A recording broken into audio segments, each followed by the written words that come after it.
Yung namimiss mo siya, pero hindi na pwedeng balikan.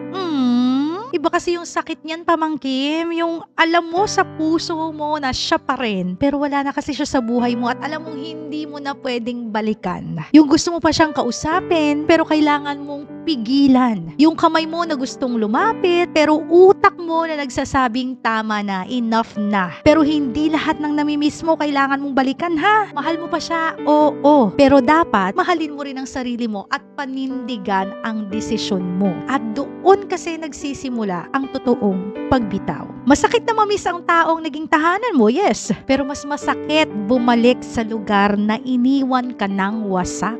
Hindi dahil mahina ka, kundi dahil alam mong hindi ka na kasi uunlad doon. So yes, pwede mong mamiss ang isang tao nang hindi mo na siya kailangang ibalik sa present and future mo. Pero pwede mong alalahanin yung saya nang hindi ka na bumabalik sa sakit. Ituloy mo ang paghilom. No turning back. Pwedeng mamiss, pero hindi mo kailangang bumalik. Okay? Yan ang problema kasi sa atin. Nako, yung lahat ng mga marurupok, di ba? Pag naaalala natin yung mga masasayang bagay, pag namimiss na natin siya, babalikan na. Isang sorry lang, parang okay na ang lahat kahit durog na durog ka na at alam mong uulitin niya. 'Di ba? Alam niyo kung gusto niyong tumino ang buhay ninyo. Kung gusto mong maranasan yung beauty of having someone special in your life, the beauty of relationship, may mga kailangan kang isakripisyo. At kailangan mong isakripisyo yung pagmimiss mo sa ibang tao o yung gusto mo nang balikan yung past mo. Kasi kung babalik at babalik ka lang din sa past mo, hindi ka makakarating sa tamang future mo. Yung logic na intindihan ba natin? So hindi ibig sabihin miss mo siya, babalikan mo siya. Hindi ibig sabihin na aalala mo siya, bati na kayo ulit. May mga desisyon kang kailangang panindigan kahit masakit. Kasi hindi ka makakarating sa tamang direksyon kung hindi mo tutuluyang iwan yung mga taong dapat matagal mo nang binitawan.